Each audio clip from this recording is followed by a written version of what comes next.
আজকের সকালটা শুরু হলো একেবারে আমার চায়ের আসর নিয়ে। বন্ধুরা, সকাল সকাল কোনো কাজ আর তোমাদের সামনে তুলে ধরলাম না।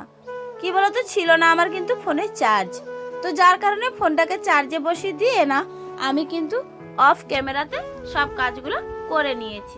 তো এখন চান টান করে একেবারে রেডি হয়ে আর যা যাবতীয় কাজ সেরে চলে এসেছি এই যে চাটা বানানোর জন্য। শুভ সকাল আমার সকল প্রিয় পরিবার এবং প্রিয় বন্ধুরা। পূর্ব মেদিনীপুর জেলার ছোট্ট একটি গ্রাম থেকে আমি মানসী। বন্ধুরা, তোমরা যে যেখান থেকেই আমার ভিডিওটা দেখছো আশা করি খুব ভালো আছো।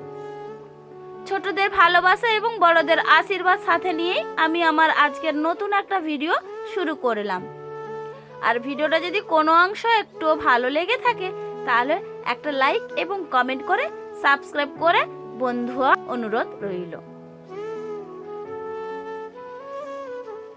চাটা বসিয়ে দিয়েছি আর ওইদিকে আদাটা চূর্ণিত করে চুড়ে নিচ্ছি। এখন বেশ বাইরে ঠান্ডা ঠান্ডা ওয়েদার ভালোই পড়ে গিয়েছে। আর কি বলতো, কুয়াশাও কিন্তু বেশ ভালো পড়ছে। আর এই যে নতুন নতুন ওয়েদার চেঞ্জ হচ্ছে তো যার কারণে ঠান্ডা প্রত্যেক মানুষেরই লেগেই গিয়েছে। এইদিকে দেখো চাটা লিকার দিয়েছি, বেশ সুন্দর করে লিকার বেরাচ্ছে। আর ওইদিকে আমি গ্লাসে দিয়ে দিয়েছি একটু আমুল দুধ। আমি দুধটাকে আর ফুটালাম না, ভালো করে লিকার করে চাটাকে ফুটিয়ে আমি ওই দুধের মধ্যে দিয়ে দিয়েছিলাম। তো তারপরে চাটা খাওয়া হয়ে গিয়েছে। ওই যে পুচকু মেয়েটা না ওই ইংলিশ এবং অঙ্কটা না করতে পারছিল না, তো আমাকে হাতে ধরে টেনে নিয়ে এসেছে যে চলো আমাকে একটু পড়িয়ে দেবে। তো যার কারণে ওদের বাড়িতে এসেই আমি পড়াতে শুরু করে দিয়েছিলাম। অঙ্কটা এবং ইংরাজিটা করি আমি কিন্তু চলে যাব, কারণ আমার কিন্তু অনেক কাজ বাকি পড়ে আছে। আর হ্যাঁ, আগে কিন্তু অনেক টিউশন পড়াতাম। সময়ের পরিস্থিতিতে না অনেক কিছু চেঞ্জ হয়ে গিয়েছে। কি বলতো বন্ধুরা, যখন প্রথম জীবন থেকে এসেছিলাম তখন টিউশন করে মেশিন চালিয়ে কিন্তু আমার রুজি রোজগারটা হতো। আর এখন আর কিছুই করতে পারি না। এই যে না পারছি টিউশন পড়াতে আর না পারছি মেশিনে কোনো সেলাই করতে। আসলে কি বলতো, সময় কোথায় বলো, এত কাজ করব। তো যখন যেমন তখন তেমন ভগবান মুখ তুলে তাকালে তো মানুষ তখনই তাকাতে পারে, তাই না বন্ধুরা? তো আমারই প্রতি একটু ভগবান মুখ তুলে তাকিয়েছে যে আমাকে অতটা পরিশ্রম আর করতে হয় না। এখন বাড়ির পরিশ্রম সঙ্গে আমার এই যে যেইটুকুনি একটু কাজ করি 2 টাকা ইনকামে, সেইটুকুনি হলেই যথেষ্ট। আর ওইদিকে দেখো মেয়েটাকে পড়িয়ে এসে আমি এই যে বাসন বাসি হাঁড়িটা কিন্তু আমি জলে কিন্তু ডুবিয়ে দিয়ে গিয়েছিলাম। তোমরা তো জানো রাত্রে আমি কোনোদিন হাঁড়ি বের করাই না, সকালে বের করাই। একেবারে চায়ের বাসন এবং হাঁড়িটা মেজে নিচ্ছি, তারপরে চলে যাব ওই যে ঘরে আর বাকি কাজগুলো করতে। তো বন্ধুরা, ভিডিওটা কোনো অংশ যদি একটুও ভালো লেগে থাকে তাহলে একটা লাইক এবং কমেন্ট করে জানিও। আর আমার নতুন বন্ধু যারা হয়ে আমার ভিডিওটা আজকে দেখছো তোমাদেরকে বলছি সাবস্ক্রাইব করে পাশে থেকো, তাহলে আমার যেইটুকুনি সুন্দর সুন্দর ভিডিও তো সবার আগে তোমাদের নোটিফিকেশনে চলে যাবে। বাসনপত্র ধুয়ে নিয়ে এসে দেখো ওই যে ডিবাতে করে না আমার সার্ফ এক্সেলটা মানে শেষ হয়ে গিয়েছিল, আমি ওটাতে দেখো আবার ঢেলে নিচ্ছি। এইভাবে রেখে দিলে সুন্দর থাকে, জোরে যায় না, জল হয়ে যায় না, তাই জন্য ডিবাতে করে ভরে নিয়েছি। তো চলো বন্ধুরা, তোমাদের সঙ্গে কথা বলতে বলতে কাজগুলো করতে তোমাদের সুন্দর সুন্দর মিষ্টি মিষ্টি দিদিভাইদের মিষ্টি মিষ্টি কমেন্টের উত্তরগুলো দিয়েই ফেলি। এই যে আমার একজন নতুন বন্ধু এবং সদস্য হয়েছে শম্পা চক্রবর্তী, খুব সুন্দর একটা ভিডিও। নাকি তোমার কথাগুলো খুব ভালো লাগে, নাকি আমার কথাগুলো ওই দিদিভাইয়ের খুব ভালো লাগে? আগে জানাই আমার তরফ থেকে অনেক অনেক ধন্যবাদ এবং অনেক অনেক ভালোবাসা। তবে নাকি ভিডিওটা অস্পষ্ট কেনই বা হবে না বলো?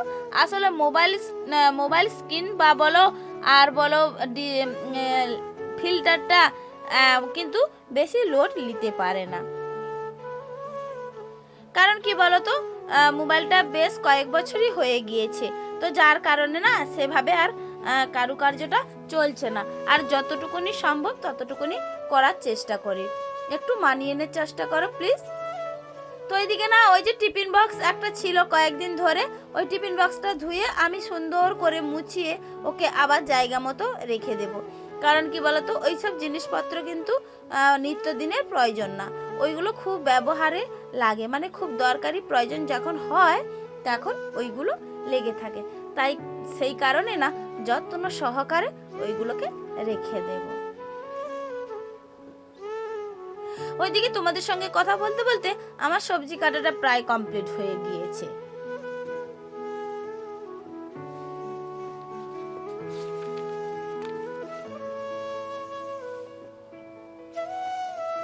তো নিত্যদিনের কাজ যেটা বলো তো, ওই যে সবজি খোসাগুলো আমি কিন্তু ফেলি না, ওই যে চিকচিকার মধ্যে ভরে রেখে দিই। আর তারপরে তোমাদের দাদা ভাই না চান করতে যাওয়ার সময় ওইগুলো গাছের গোড়াতে দিয়ে আসে। আর হ্যাঁ, কয়েকদিন বর্ষাকালই প্রায় বলে চলে, বর্ষার সময় না কয়েকটা পেঁপে চারা লাগিয়েছিল তোমাদের দাদা ভাই, কিন্তু নাকি পোকাতে খেয়ে নিচ্ছে, ওর নাকি ডালপালা কিছুই থাকছে না, শুধু নাকি গড়াটাই বসে আছে।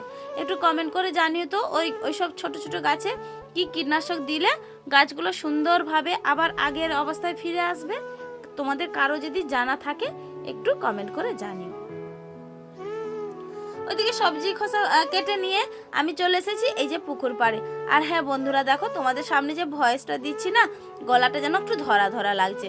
আর কি বলতো, মাঝে মাঝে এই যে না ভাগবোধ হচ্ছে, তো একটু চলে যাচ্ছি, যে তো যার কারণেই হয়তো গলাটা একটু বসে গেছে। তো তোমরা একটু মানিয়ে নেওয়ার চেষ্টা করো। আমার ভিডিওতে এখনো যে সকল বন্ধুরা দেখছো তোমাদেরকে অসংখ্য অসংখ্য ধন্যবাদ, তোমাদের মূল্যবান সময়গুলো আমার ভিডিওর মধ্যে অপচয় করার জন্য। আর ভিডিওটা যদি কোনো অংশে একটু ভালো লেগে থাকে তাহলে একটা লাইক কমেন্ট করে জানিও।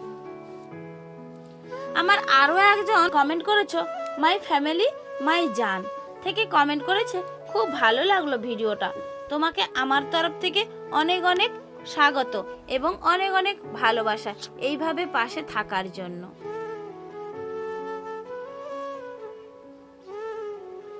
তো পুরো ওই পাশে কাজবাটগুলো সেরে চলে এসেছি এখন রান্নাঘরে।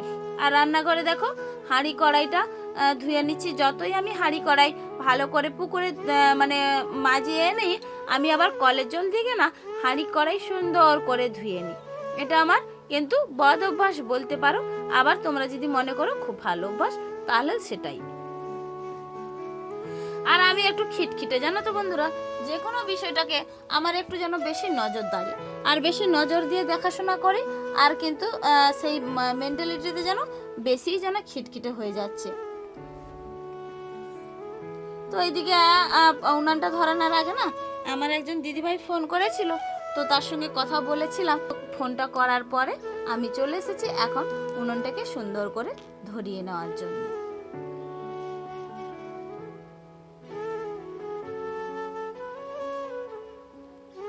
আর বলো তো, আমরা মহিলারা কতই কাজ না করে থাকি, তাই না বন্ধুরা?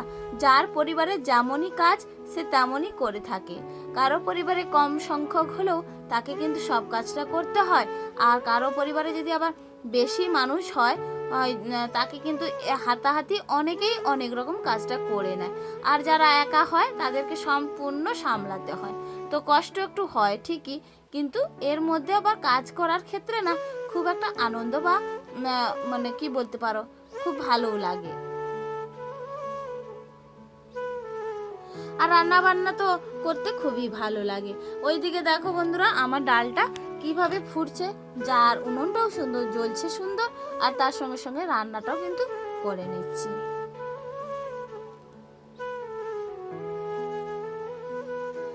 আর শীত না পড়তে পড়তে জানো তো বন্ধুরা, হাত পা গুলো যেন এতটাই চচ্চড় করছিল, যেন মনে হচ্ছিল যেন আর ভালো লাগছে না।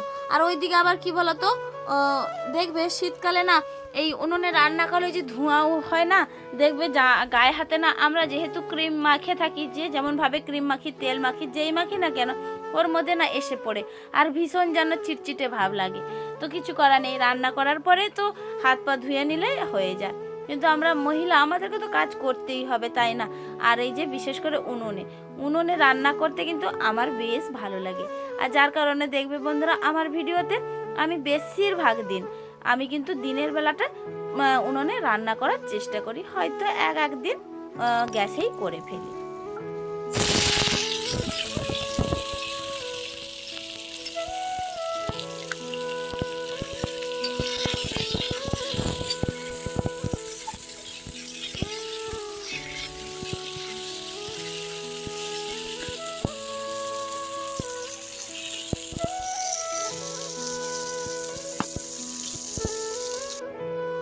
আর ওই দিকে ওটা কি রান্না করছি বলো তো বন্ধুরা?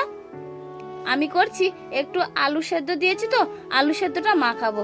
কি দিয়েছি? একটু জিরে আর একটু সমরা দিয়েছি, তার সঙ্গে কাঁচা লঙ্কা, আদা কুচি এবং টমেটো একসঙ্গে নেড়ে রেখে দেব। ওইটা কি করব, যখন আলুটা সেদ্ধ মাখাবো ওইটা দিয়ে মাখিয়ে নেব। আর দেখবে এতে না করে খেতে খুব টেস্টি হয়।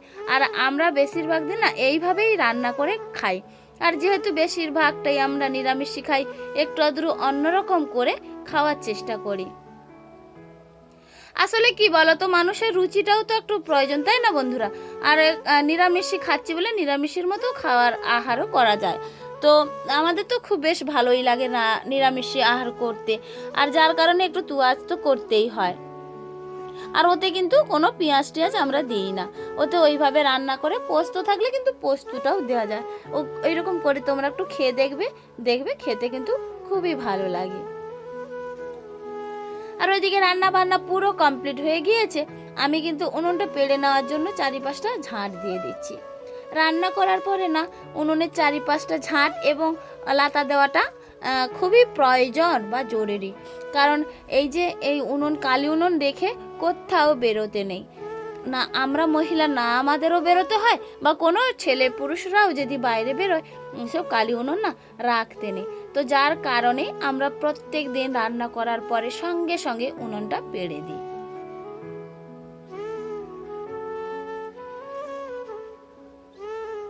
তো চলো রান্নাঘরের উনুন টুনুন পেড়ে একেবারে রান্নাঘরটায় লাগিয়ে দিচ্ছি, কারণ ওখানে তো আর কোনো কিছুর প্রয়োজন নেই। তো ওই দিক দেখো শিকলটাও লাগিয়ে দিয়েছি, কারণ ওই যে এখন হনুমানের প্রচণ্ড উপদ্রব, আর হনুমান ঢুকে গিয়ে না সব লন্ডভন্ড করে দেয়। তো যার কারণে ওই যে ভালো করে লাগিয়ে আমি কড়াইটা নিয়ে চলে যাচ্ছি একেবারে ঘাটের দিকে। তো খাওয়া দাওয়াটাও সেরে নিয়েছি, তোমাদের দাদাভাইকে বলেছিলাম চলে এসো, আমার কিন্তু সময় হয়ে যাচ্ছে। তো 11:30 বাজে এখন ঘড়ির কাঁটা। তো খাওয়া দাওয়া কমপ্লিট করে আমি ছাদে জামা কাপড়গুলো গুঁড়োতে চলে এসেছি। রোদরাও দেখেছো বন্ধুরা? আর হ্যাঁ, এইভাবে যদি ছাদে জামা কাপড় রেখে চলে যাই না, তো অনেক সন্ধে হয়ে যায় বাড়ি আসতে। তো ততক্ষণ পর্যন্ত কি জামা কাপড় ওপরে থাকবে? তো যার কারণে কিন্তু জামা কাপড়গুলো গুঁড়িয়ে আমি বেরিয়ে চলে যাব। এখন বন্ধুরা সন্ধে 6টা বাজে, আমি বাড়ি ফিরে এসেছি। এসে দেখো জানালাটা লাগিয়ে দিলাম। তো ওইদিকে যে ড্রেস পরে গিয়েছিলাম ওই ড্রেসগুলোকে আমি আবার সুন্দর করে গুছিয়ে বাইরে রেখে দিচ্ছি, কারণ পরা জিনিস আমি ঘরে কখনোই রাখি না। তো তারপরে একটু চাও করে নিয়েছি, দুইজনে দেখো বন্ধুরা চাটাও খেতে বসে গিয়েছি। আর চা বিস্কিট খেয়ে একেবারে রান্নার ব্যবস্থাটা করে নেব। তো দেখো বিস্কিট অনেকগুলোই ছিল, আমরা দুজনে খেয়েও নিয়েছি, খিদের সময় খেয়েও নিয়েছি।